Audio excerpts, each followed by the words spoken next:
이렇게 시작합니다. 예수 그리스도의 나심은 이러하니라. 짧은 한 구절이지만요, 여러분, 이것은 그냥 읽으면 안 되는 구절입니다. 마음에 굉장한 설레임을 갖고 읽어야 됩니다. 왜냐하면 17절까지는 사실 구약에 있었던 내용의 바톤을 이어받는 부분이었고요, 정말로 신약적인 새로운, 이전까지는 없었던 새로운 내용이 이 18절 처음부터 시작되는 것이죠. 이전까지는 그러한 예수님이 오실 것이다, 어떻게 오실 것이다, 언제 오실 것이다, 무엇을 할 것이다, 다 예언이었습니다. 그림자였습니다. 그런데 이제 신약의 본격적인 시대가 열리면서 예수 그리스도의 나심이 이러하니라. 아마 모든 세대가 기다리고 또 듣기를 원했던 그런 내용이 아닐까 싶습니다. 이제 그 배경을 마태가 이렇게 자세히 기록하고 있습니다. 그 모친 마리아가 요셉과 정혼을 하고 동거하기 전임에도 성령으로 잉태된 것이 나타났다. 우리가 잠깐 유대인들의 결혼 관습에 대해서 조사를 할 필요가 있습니다. 그들은 세 가지의 단계를 거쳐서 결혼을 하는데요. 첫 번째는 약혼 단계입니다. 그때는 당사자들이 없이 신랑이 될 부모와 또 신부가 될 부모님들끼리 모여서 서로 논의를 하고 약속을 합니다. 그러나 약혼이기 때문에 법적인 효력은 갖지는 못하는 단계입니다. 그리고 나서 이제 정혼이라는 두 번째 단계를 가는데요. 그것은 결혼해서 함께 살기 전, 그러나 약혼보다는 더 깊은 중간 단계입니다. 그래서 오늘 사실 요셉과 마리아의 그 관계가 정혼의 관계 속에 있었습니다. 이때는 약혼한 것을 다시 한번 확인하고, 이제 신랑 될 사람과 신부 될 사람이 나이가 성숙했기 때문에 부모는 본격적으로 결혼을 준비하죠. 그리고 당사자들이 여러 증인들 앞에서 서약을 하고 신랑 된 사람은 예물을 준비해서 이제 가져오게 됩니다. 그런데 정혼의 단계의 특징은 바로 동거를 시작하는 게 아니라 한 1년 정도의 기다림의 시간을 갖습니다. 어떻게 보면 준비 기간이라고 할 수 있어요. 그래서 법적으로는 결혼한 관계이고 호칭도 남편과 아내의 호칭을 씁니다. 그런데 따로 떨어져 지내면서 남편 될 사람은 이제 집을 준비하기도 하고 새로운 가정을 위한 여러 가지 준비를 합니다. 그리고 더 중요한 것은 아버지가 그 과정을 지켜보면서 이제 허락을 해줄 때를 기다립니다. 그 기간이 정해져 있지 않기 때문에요, 1년여 시간이 지난 날 어느 날에 아버지가 이제 아들을 불러서 이제 결혼할 때가 됐다 하면은 아들은 신이 나서 이제 친구들을 데리고 신부를 맞이하러 그 집에 찾아가는 것이죠. 오늘날도 유대인들은 주로 밤에 결혼식을 합니다. 이때도 밤에 신부의 집에 가서 신부를 이제 데려오게 될 때 신부는 어떻게 해야죠? 불을 들고 준비를 해야죠. 왜 불을 드는가도 우리가 약간 그 시대 돌아가서 생각해 봐야 됩니다. 전기가 없던 시대입니다. 밤길이 어둡죠. 그래서 혹시 신랑이 이때쯤 올 수도 있는데 해서 늘 불을 준비하고 기름을 준비하면서 신부들은 기다리고 있는 것이죠. 이러한 내용도 우리가 좀 숙지를 한다면 예수님이 결혼을 비유해서 말씀하셨던 다른 곳의 내용도 조금은 이해할 수 있을 거라고 생각이 듭니다. 그리고 하나의 또 중요한 내용이 있는데요. 정혼을 한 후에 떨어져 지낼 동안에 신랑과 신부는 반드시 순결을 지켜야 됩니다. 만약에 그 기간 동안에 순결이 깨어지고 음행을 한 사실이 발견이 되면은 율법에 따라서 심판을 받습니다. 근데 법적으로는 남편과 아내의 관계이기 때문에 그냥 약혼이 파기되는 정도가 아니라요, 그 정혼 관계에서 깨어지게 되면은 법적으로 이혼하게 됩니다. 그래서 더 큰 문제가 생기는 것이죠. 오늘 주보의 첫 면에 보면은 신명기 22장 23, 24절이 기록되어 있습니다. 그 정혼에 관한 율법의 내용인데요. 우리가 한번 같이 읽어보도록 할까요?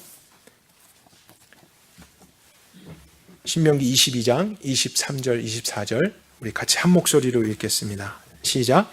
처녀인 여자가 남자와 약혼한 후에 어떤 남자가 그를 성읍 중에서 만나 동침하면 너희는 그들을 둘 다 성읍 문으로 끌어내고 그들을 돌로 쳐 죽일 것이니 그 처녀는 성 안에 있으면서도 소리 지르지 아니하였으며 그 남자는 그 이웃의 아내를 욕보였음이라. 너는 이같이 하여 너희 가운데서 악을 제하지. 단어를 주의 깊게 보셨으면 좋겠습니다. 남자와 어떤 여자가 약혼을 했죠. 근데 단어는 약혼이지만 마지막 후반부에 보면 만약에 음행을 할 경우 그 남자는 이웃의 약혼녀를 범하는 게 아니고 아내를 범하는 겁니다. 그러니까 법적으로는 남편과 아내의 결혼에 효력이 있기 때문에 이러한 문제는 너무나 심각하게 다룰 수밖에 없는 것이죠. 그래서 요셉은 마리아와 정혼한 후에 법적으로 부부가 되었고 1년여 기간 동안에 서로 떨어져 지내며 아직 동거를 하지 않은 상태였습니다. 그런데 오늘 본문에 보면은 18절에 마리아가 동거하기 전임에도 성령으로 잉태된 것이 나타났다. 근데 우리는 이 구절에서 성령으로 잉태되었다는 것을 알지만요, 그 임신했던 소식을 들은 요셉은 그 모든 배경을 알지 못했던 것이죠. 그러니까 요셉에게는 충격적인 소식입니다. 내가 그렇게 믿었고 또 사랑하는 아내가 이제 결혼할 날만을 기다리고 있는데 분명히 나하고 동침하진 않았는데 임신을 했다면 어떠한 음행이 있었을 거라고 의심할 수밖에 없겠죠. 아마 굉장히 마음이 힘들고 또 낙심해 있었을 거예요. 19절을 보면은 이제 그러한 소식을 들은 후에 요셉이 어떻게 했는지에 대한 기록이 있습니다. 그리고 크게 마태는 두 가지로 요셉을 묘사하고 있는데 첫 번째는 요셉은 의로운 사람이었다고 합니다. 그리고 두 번째는 저를 드러내 알리지 않고 가만히 끊고자 하였다. 이 문맥 안에서 우리가 단어의 의미를 생각해 보면요, 요셉이 의로운 사람이었다라고 하는 뜻은 그가 사회의 정의를 위해서 살았다, 아니면 늘 누구보다 정직하게 살았다, 이런 의미이기보다는 그 뒤에 이 사실을 드러내 알리지 않고 가만히 끊고자 하였다라고 생각을 했기 때문에 그는 정혼에 대한 하나님의 정하신 율법과 규례를 알고 있었다는 것을 우리가 추측하게 됩니다. 그러니까 이것이 문제가 된다는 것을 알게 된 것이죠. 그리고 그는 그 율법대로 지키려고 했던 태도가 있었던 사람이었어요. 그러니까 요셉이 의롭다라고 하는 의미는 그러한 문맥에서 하나님의 율법을 알고 지키려는 삶을 살았던 사람이다. 하나님 기준에서의 의로운 사람이었다는 뜻입니다. 만약에 요셉이 율법을 잘 알지 못했다면 어떻게 반응했을까요?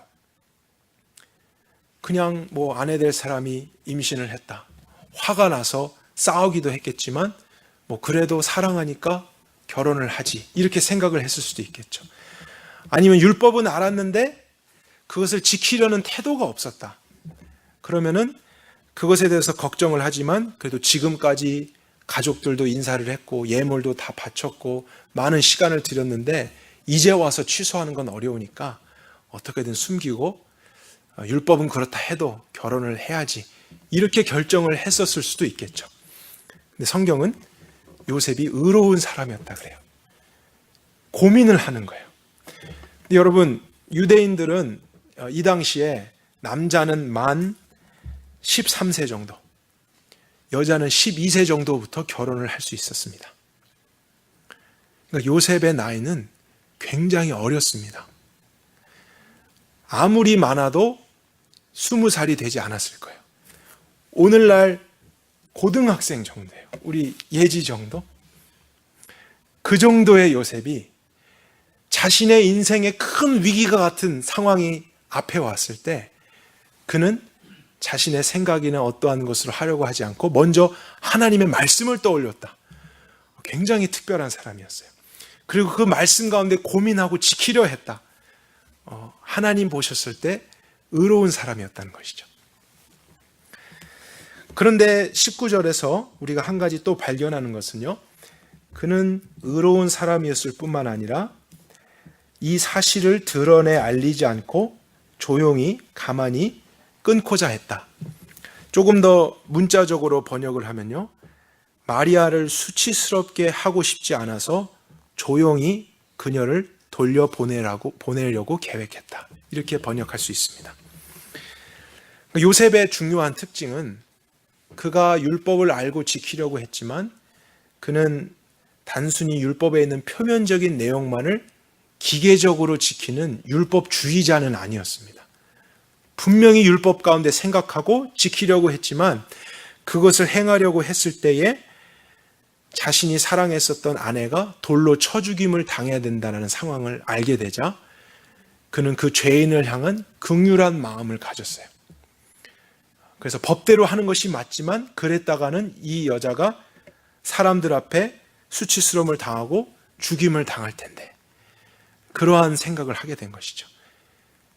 의로우면서도 그는 긍휼을 아는 자였습니다. 마음이 선한 사람이었어요. 선을 베풀 줄 아는 사람. 자신과 결혼할 아내가 음행을 해서 아이를 가졌을지 모른다, 그런 생각을 했다면요, 화가 나고 복수심이 일어나서 그냥 법대로 해서 심판을 할 수도 있었겠죠. 그러나 요셉은 그렇게 행동하지 않고 그러한 감정이 일어나도 자신의 감정을 추스리고 그 사람을 이해하며 그 생명을 귀히 여기면서 이것을 오히려 드러내지 않고 조용히 자기가 희생을 감수하면서 없던 일로 하려고 그를 돌려보내려고 했던 것이죠. 그래서 요셉은 큰 위기와 어려움을 만났을 때 두 가지를 생각했던 것입니다.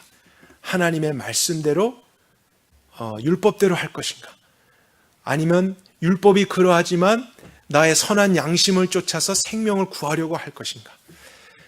너무나 큰 고민, 그러나 자기가 할 수 있는 가장 최선의 방법 두 가지를 생각해낸 것이죠. 그리고 20절을 보면요, 갑자기 꿈 이야기가 나타납니다.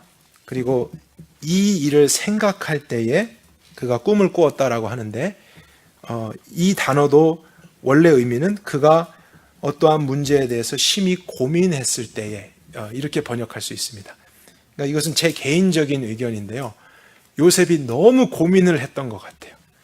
계속해서 이 둘 사이에서 고민하고 어떤 것이 최선일까, 어떤 것이 가장 좋을까, 그러다가 지쳐서 잠이 들었던 게 아닐까, 그런 저의 견해입니다. 생각을 하는데 꿈을 꾸게 됐습니다. 천사가 나타났습니다.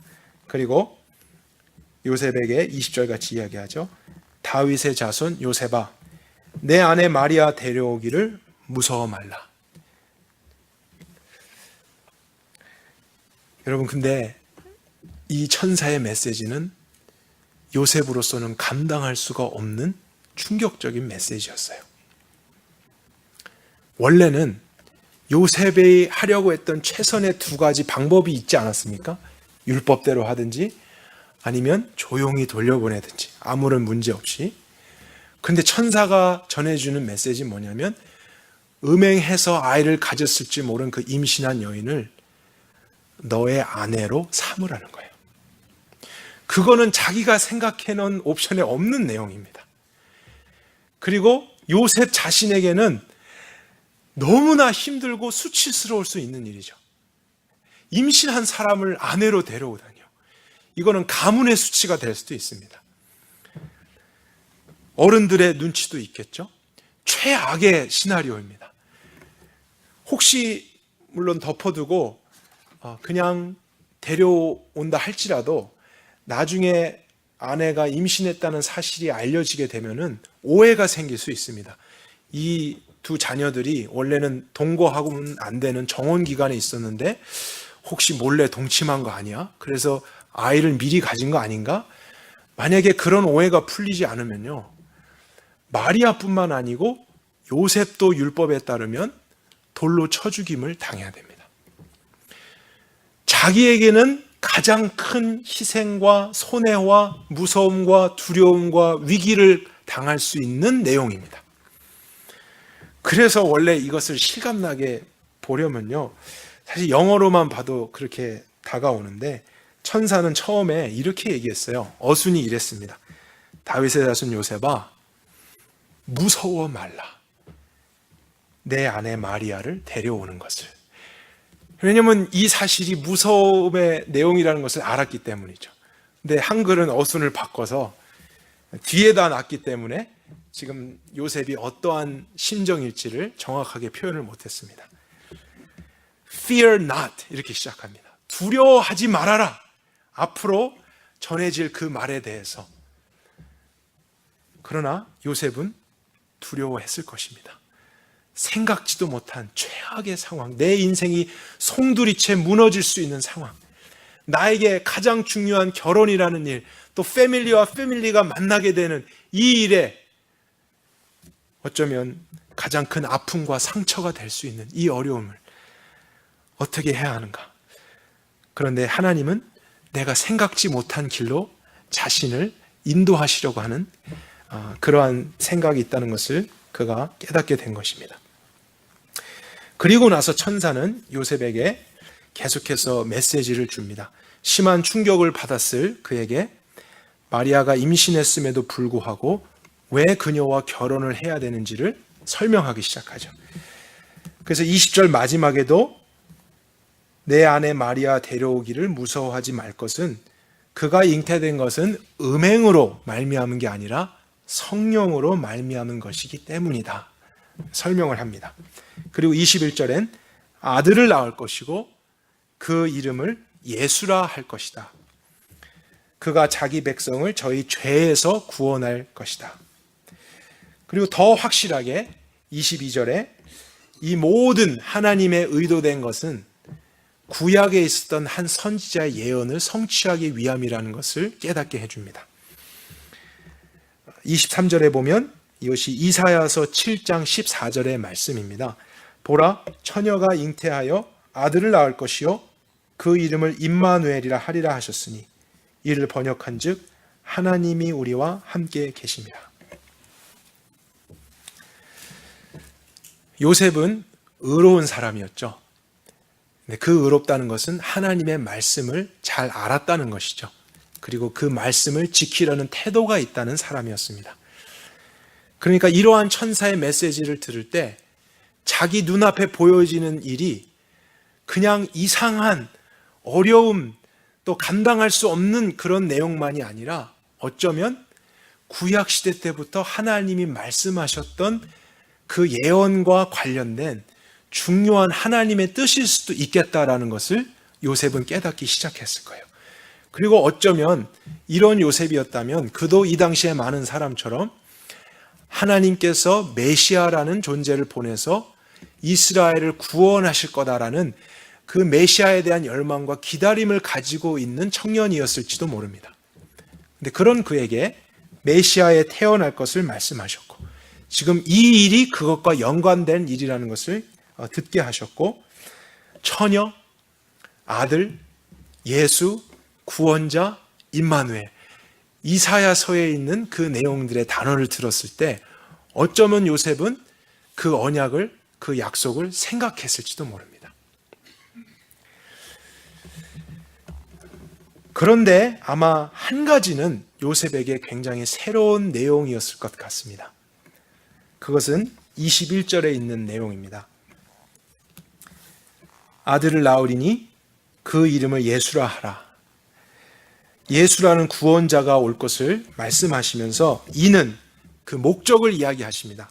왜냐하면 그가 자기 백성을 저희 죄에서 구원할 자이심이라.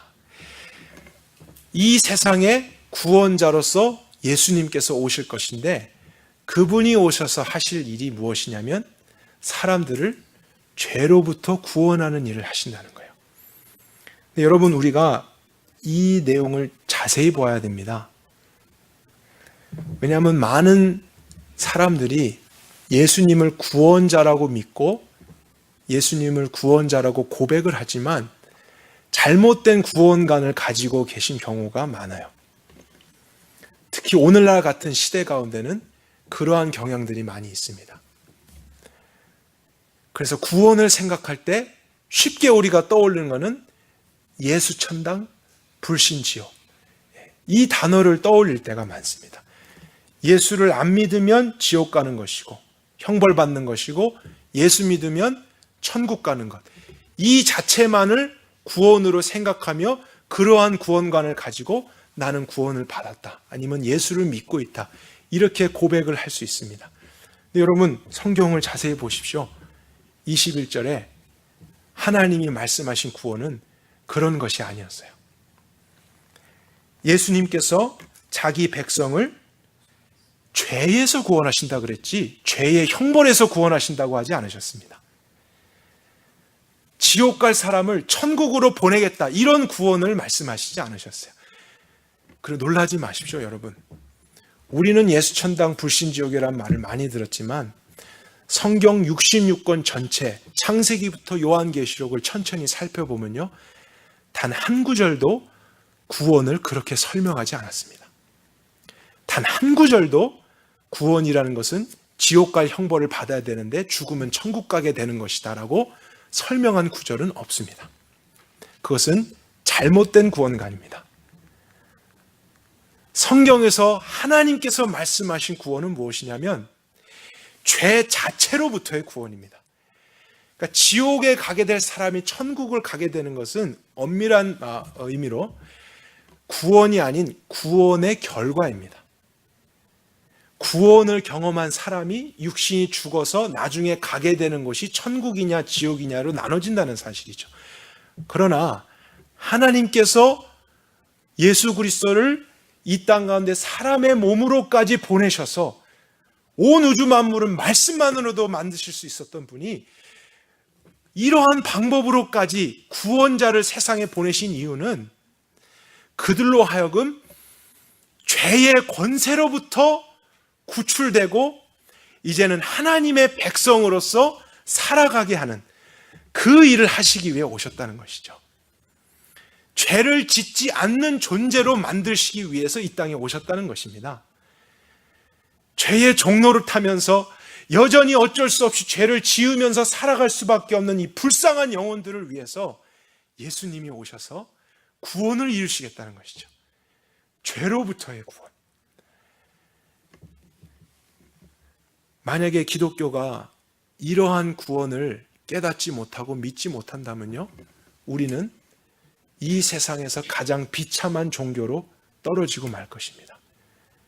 여전히 죄를 즐거워하고 여전히 죄와 버타여 살아가고 여전히 죄의 지배를 받는 것이 아무렇지도 않지만 감사한 것은 나 예수 믿었으니까 죽으면 천당에 간다. 여러분, 이렇게 구원을 생각하고 있다면 그것은 너무나 큰 착각입니다. 그리고 어쩌면 그러한 잘못된 믿음이 우리 삶에 잘못된 열매를 맺어가고 있는지도 모릅니다. 죄를 지을 수 있는, 짓도록밖에 할 수 없는 그런 구원은 하나님께서 하신 적이 없습니다. 죄 자체로부터의 구원입니다. 죄를 짓지 않을 수 있는 구원입니다. 죄의 권세로부터의 구원입니다. 인간으로서는 도저히 벗어날 수 없는, 그래서 하나님이 하시는 것이죠. 그래서 하나님이 오셔서까지 이루시는 구원이죠. 그래서 그러한 구원을 받은 사람들이 이 세상을 하나님 나라의 백성으로 살아갈 때 세상이 놀라는 것이죠. 저 사람들이 죄의 종로로 타지 않고 다르게 살아가니까요. 그 모습을 통해 하나님이 영광을 받으시는 것 아니겠습니까?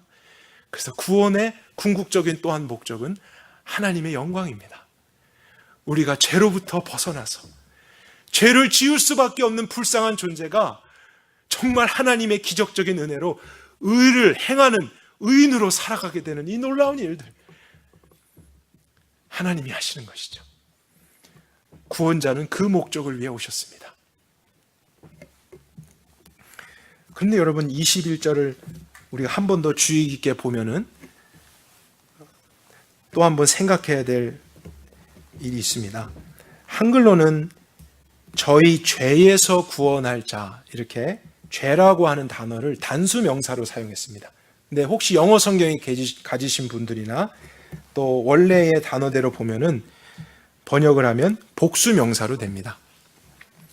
그래서 예수님은 자기 백성을 저희 죄들에서 구원하실 자이다. 그러면 분명히 우리가 지으면서 살아가는 반복적인 어떤 죄들, 복수적인 개념의 수많은 죄들로부터, 문제들로부터 우리를 구원하시겠다는 의미를 깨달을 수 있겠죠. 그러니까 여러분 삶 속에 정말 구원받기를 원하는 죄들은 무엇입니까? 오늘 여러분의 삶을 흔들고 괴롭게 하는 그 죄들은 무엇입니까? 여러 가지가 있을 수 있겠죠. 그런데 오늘 이 본문에서 저는 놀랍게 한 가지의 중요한 죄를 발견합니다. 그리고 이 죄들이라는 복수적인 개념 안에 분명히 이 죄도 포함되어 있다고 믿습니다. 그런데 어쩌면 저와 여러분이 가장 심각하게 범하고 있는 죄가 이것이 아닐까라는 생각을 하게 되었습니다. 24절을 한번 볼까요? 이러한 천사의 메시지 후에 요셉이 잠에서 깨어났습니다. 그리고 일어나 주의 천사의 분부대로 행하여 그 아내를 데려왔다. 요셉에게 놀라운 변화가 일어났어요. 요셉은 임신한 아내라는 현실적인 문제를 직면했었죠. 그럴 때 재빨리 이성적으로 계산했습니다. 손익을 따져보았습니다. 눈에 보이는 팩트만을 가지고 최선의 방법 두 가지를 도출해냈죠. 율법대로 심판하느냐, 아니면 나의 선함으로 용서해주고 그냥 조용히 넘어가느냐.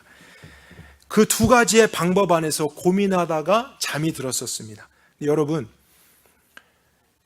성경에서 말하는 죄라고 하는 유형 중에 중요한 개념은 이런 것이 있습니다. 죄라고 하는 것은 꼭 살인, 음행, 거짓말, 강도, 이런 나쁜 행동만을 뜻하는 것이 아니라 어떠한 일을 만났을 때 피조물이 창조주의 뜻보다 자신의 생각에 옳은 대로 행하는 것, 그것을 성경은 죄로 정의하고 있습니다.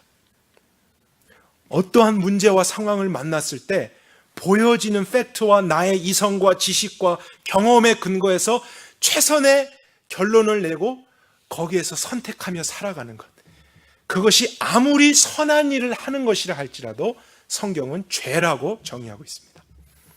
그러니까 만약에요, 요셉이 죄의 지배를 받는 삶 가운데 있었다면은 24절은 이렇게 기록이 되었을 수 있었을 것이에요. 제가 그 24절을 다시 이렇게 이야기해 보겠습니다. 이에 요셉이 잠을 깨어 일어나 주의 천사가 뭐라고 말했든지 개의치 않고 자기 생각에 옳은 대로 하였더라. 왜냐하면 주의 천사가 전해준 말씀은 자기의 생각과 너무 달랐기 때문이죠. 자기의 감정과 맞지 않았기 때문이죠. 자기 인생을 가장 어렵게 할 수 있는 명령이었기 때문이죠. 하나님의 말씀이 주어져도 내 이성과 부딪힐 때, 내 감정과 부딪힐 때, 내가 생각해낸 최상의 어떠한 것과 갈등을 일으킬 때 언제든지 그것을 내려놓고 내 마음대로 할 수 있는 것, 그것이 죄인의 가장 큰 특징입니다. 여러분, 예수님께서 우리를 구원하신다, 죄들로부터 구원하신다 했을 때에 구원하실 죄 중에 하나는 저와 여러분의 삶에 있는 이러한 태도일 수 있습니다. 내 소견에 옳은 대로 살아가는 삶의 방식. 어떠한 문제를 직면했을 때 하나님의 뜻을 먼저 구하고 하나님의 인도하심을 받으려기보다 나의 경험에 근거해서 계산하고 손익을 따져보고 판단하고 사람들의 조언, 그래서 결국에 이뤄낸 그 결론에 따라서 살아가는 삶이 되는 것. 우리는 하나님께서 만든 피조물이죠. 하나님의 뜻을 위해서 창조되었죠. 모든 것이 하나님의 뜻 안에 있는 것이죠. 특히 하나님의 백성이라면 그러합니다. 네, 만약에 우리가 그러한 뜻에 관심이 없다면, 또 그 뜻을 알았을 때 순종해야겠다는 관심이 없다면 기억하십시오. 여러분의 삶이, 저의 삶이 죄의 지배를 받고 있는 것입니다. 우리는 죄의 종로로 타는 것입니다. 창조의 뜻이 어떠하든지 관계없이 내 소견에 오른 대로 살아가는 것. 여러분, 죄인입니다. 죄가 여러분의 주인이기 때문입니다. 하나님의 말씀보다 죄의 말이 더 여러분엔 좋게 믿어지기 때문이에요. 우리는 구원을 받아야 됩니다. 구원의 절대적인 필요가 여기에서 발견됩니다. 한 번뿐인 인생을 내가 태어나고 싶어서 태어난 것도 아니고 내가 살고 싶어서 살게 된 것도 아닙니다. 하나님이 창조하셨고 하나님이 오늘까지 살게 하셨습니다. 왜죠? 하나님의 목적 때문이죠. 어떠한 사건과 문제가 오든지 하나님이 함께 하시고 하나님의 뜻대로 일하실 것입니다. 그러면 우리의 가장 큰 관심은 이 가운데서도 하나님의 뜻은 무엇일까? 내 모든 감정을 내려놓고 나의 선함과 나의 자상함과 나의 좋은 생각과 나의 의견과 예전에 이렇게 했더니 좋았더라는 모든 것을 내려놓고 하나님, 주님, 왕, 여호와, 그분의 뜻, 그분의 주권, 그것을 인정하고 그 뜻대로 순종하게 되는 것. 이것이 성경에서 이야기하는 구원입니다. 불순종하던 자가 순종하게 되는 것이 구원입니다. 그리고 이러한 삶을 이 땅 가운데서 살아가던 사람이요, 비록 육신의 연약함이 있고 세상에 많은 유혹이 있었지만 믿음으로써 끝까지 주님의 도우심 따라서 순종의 열매를 맺으며 살아갔던 사람이 인생의 끝을 보고 죽게 되었어요. 그러면 그 사람은 죽은 후에 어디로 가게 될까요? 구원을 받았기 때문에 그 결과로 천국을 가는 것이죠. 구원의 결과입니다. 그런데 입술로는 주여 주여 하면서 하나님께 영광을 돌리기 위해 산다고 하면서, 그래서 오늘 하고 있는 일을 통해서도 하나님을 기쁘시게 하려고 한다고 하면서, 여러분 사실 우리 결혼할 때도 하나님 앞에서 서약하지 않았습니까?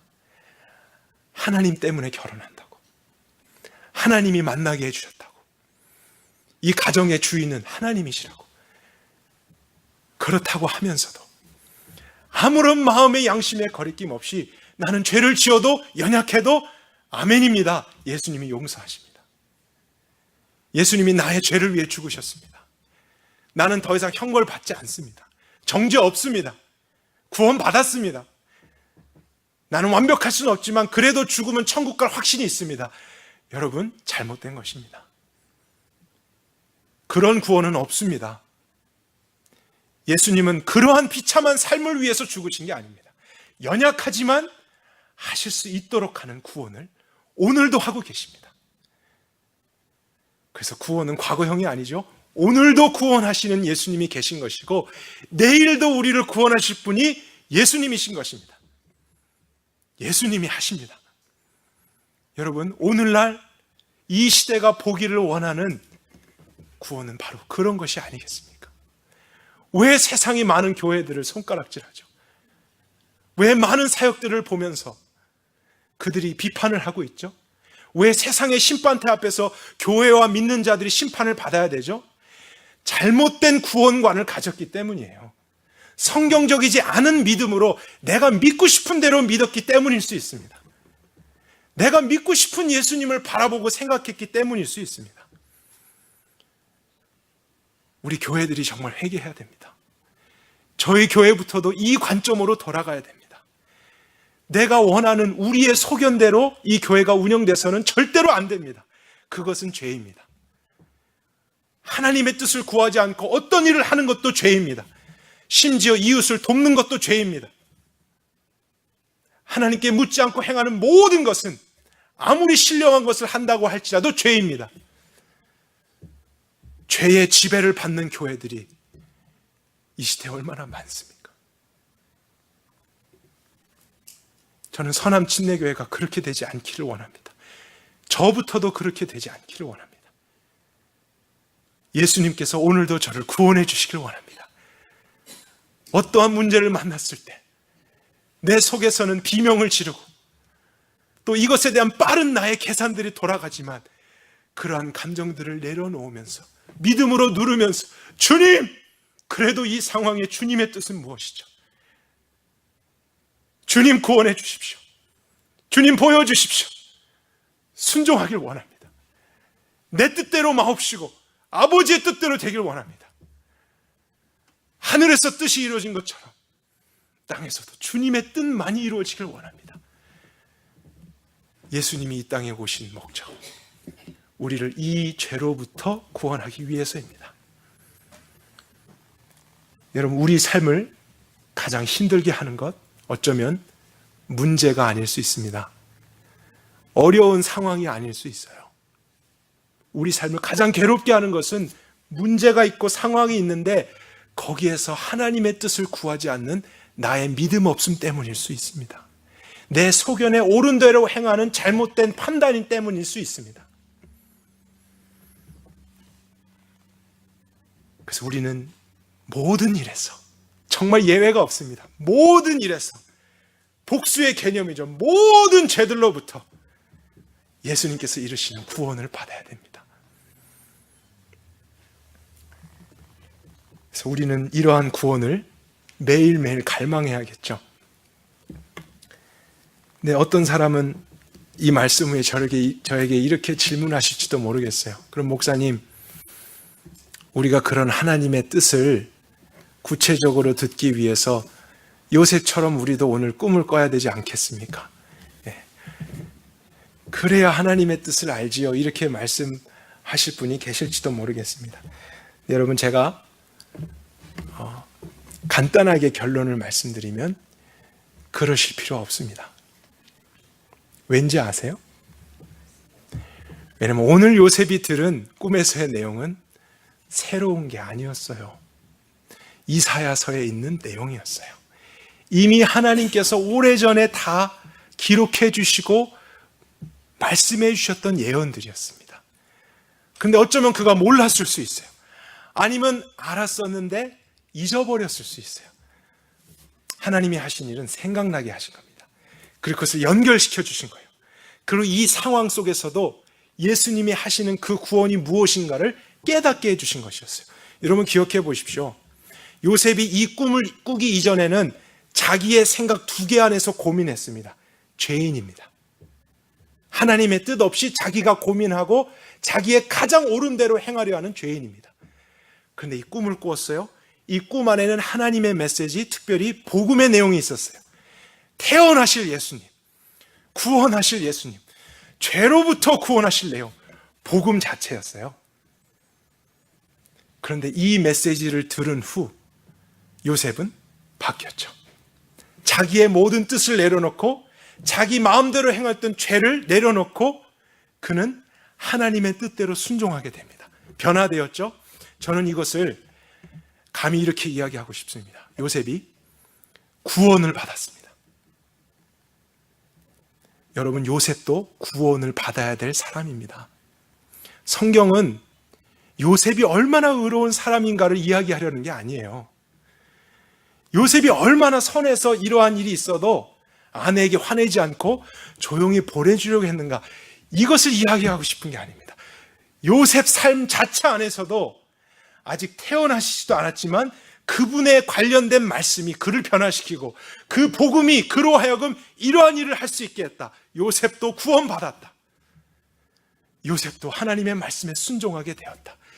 요셉도 꿈이라는 모호한 것을 통해서 아직 태어나시지도 않은 그 일을 통해서 이렇게 되었다면 저와 여러분은 하나님께서 얼마나 더 확실하게 구원하실 것인가, 이 메시지를 하고 싶은 것이죠. 태어나셨고 살아가셨고 우리를 위로하셨고 사역하셨고 고난을 당하셨고 죽으셨고 부활하셨고 승천하셨고 하는 이 모든 완성된 복음을 이미 알고 읽고 손에 가지고 있는 저와 여러분들의 삶 속에서는 얼마나 더 구체적으로 하나님이 구원하실까, 우린 이것을 기대해야 됩니다. 그리고 우리가 남편으로서, 아내로서, 부모로서, 자녀로서, 사회인으로서 살아갈 때 여러분, 우린 특별한 계시가 또 필요한 게 아닙니다. 이미 하나님이 일상적으로 순종해야 될 많은 말씀들을 주셨죠. 우리가 순종하지 않으려고 해서 생각나지 않을 수 있습니다. 아니면 늘 어렵다고만 생각해서 우리가 순종하려는 마음을 저버렸을 수 있어요. 남편이 그리스도가 교회를 사랑한 것 같이 아내를 사랑하는 것, 우리는 그 말씀을 떠오르며 모든 상황 중에 순종을 하면 되는 것입니다. 순종을 못합니다. 죄인입니다.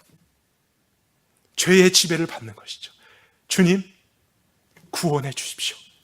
예수님이 필요합니다. 이것을 순종하기 위해 예수님 없이는 할 수 없습니다. 그러나 예수님이 하시면 나는 할 수 있습니다. 예수님이 하실 것입니다. 그래서 모든 남편들이 이 말씀을 날마다 떠올리면서 순종하는 것이죠. 구원되어져 가는 것이죠. 아내들도 남편에게 순종하는 이 말씀들을 떠올리는 것이죠. 자녀들은 부모에게 주 안에서 순종하라 기억하는 것이죠. 부모들은 자녀들을 노엽게 하지 말라 그랬습니다. 어떻게 양육할까? 성경에 다 있습니다. 책망하고 훈계하고 세상과 세상에 있는 것들을 사랑하지 말라 그랬습니다. 근데 우리의 신앙의 본질적인 문제는 하지 말라고 한 모든 말씀들이 있음에도 불구하고 세상을 사랑할 많은 옵션들을 놓고 하나님 뜻은 무엇이죠? 구하고 있다는 거예요. 사실은 우리 생각에 옳은 대로 다 하고 있으면서 우리는 하나님을 믿는다고 할 때가 있습니다.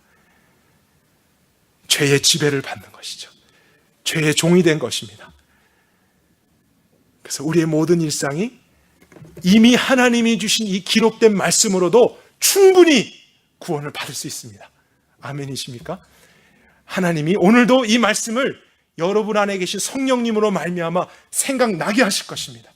여러분이 어떠한 사업을 하시든 어떠한 위기를 만나시든 어떠한 사건과 사고 안에 개입되셨든지 하나님 앞에 무릎을 꿇으며 하나님, 문제와 상황이 이렇고 내 감정도 이렇고 판단도 이렇지만 하나님의 뜻은 무엇이죠? 구원해 주십시오. 내 마음대로 하지 않게 해 주십시오. 내 생각에 옳은 대로 하지 않게 해 주십시오. 여러분이 또 제가 그러한 마음으로 살아간다면 주님은 말씀을 주실 것입니다. 주님이 선한 도움을 주실 것입니다.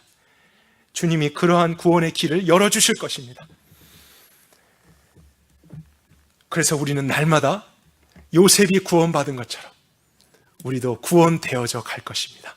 여러분의 가정이 죄로부터 구원하기 위해 오신 예수 그리스도로 말미암아 구원되어질 것입니다. 여러분의 하시는 모든 일이 여러분으로 말미암아 예수님 때문에 구원되어질 것입니다. 저는 이 공동체가 그런 구원자 되신 예수 그리스도로 말미암아 하나님의 뜻만이 이루어지는 참된 구원을 경험하기를 원합니다. 그리고 우리가 이러한 구원을 경험하면서 이 세상과 사회에 나가서 올바른 구원을 외치고 참된 믿음과 회개를 외치며 주여 주여 하지만 아직도 하나님의 나라를 알지 못하는 자들에게 정말로 하나님의 나라를 가시적으로 보이게 하는 의미 있는 사역을 하게 될 줄로 믿습니다. 같이 기도하겠습니다.